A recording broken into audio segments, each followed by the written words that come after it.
আসসালামু আলাইকুম। ওয়ালাইকুম আসসালাম। তোমার কপাল খুব ভালো যে আমার মেয়ের সাথে তোমার বিয়ে হয়ে গেছে। বিয়ের আগে যদি তোমার সাথে আমার দেখা হইতো আমি তোমাকে গুলি করে মারতাম। তুমি যাই বলো, ওকে কিন্তু আমি আমার মেয়ের জামাই হিসেবে এত সহজে মেনে নিব না। ওর কত বড় সাহস, ও আমার মেয়েকে নিয়ে পালিয়ে বিয়ে করে, মান সম্মান নষ্ট করে। তোমাকে যদি আমি বিয়ের আগে পেতাম, ভেতরের কলিজাটা টান দিয়ে দেখতাম কত বড় হয়েছে। যা হবে তো হয়ে গেছে। তুমি ওর সাথে এভাবে কথা বলছো কেন? আমার বাবুটা ভয় পাবে না? কিভাবে কথা বলবে আপু?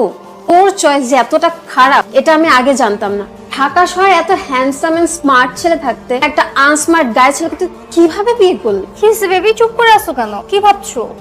মায়ের কথা ভাবতেছি। মায়ের কথা বাবার কি আছে? তুমি কি বাচ্চা ছেলে? হ্যাঁ, ফিডার খাও। বাবা মা ভাই বোন শিকড় বাকড় ধরে রাখলে না, জীবনে কখনো সফলতা আসবে না।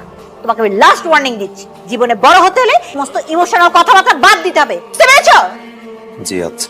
টেলিফোনে আমি তোমাকে যে শর্ত দিয়েছিলাম এই শর্তের কথা সবসময় মনে রাখ। আর মেয়ে যখন যা কিছু করতে চাইবে কোনো কিছুতে তুমি তাকে বাধা দিতে পারবে না। আর কোনোদিন আমার মেয়ে তোমার নামে যেন কোনো কমপ্লেন না করে। তোমার নামে যেদিন কমপ্লেন করবে সেদিন তোমার অবস্থা আমি এমন করব আমি তোমার বাবা বানের নাম বলে যাব। পাপা, তুমি আবার ওকে ভয় দেখাচ্ছো। ও খুব ভালো একটা ছেলে, ও আমাকে কোনোদিন কষ্ট দিবে না, তাই না বেবি? আচ্ছা চলো এখন বেডরুমে যাই। আমি দূর থেকে আসছো না, এত ফ্রেশ হয়ে নিবা। চলো।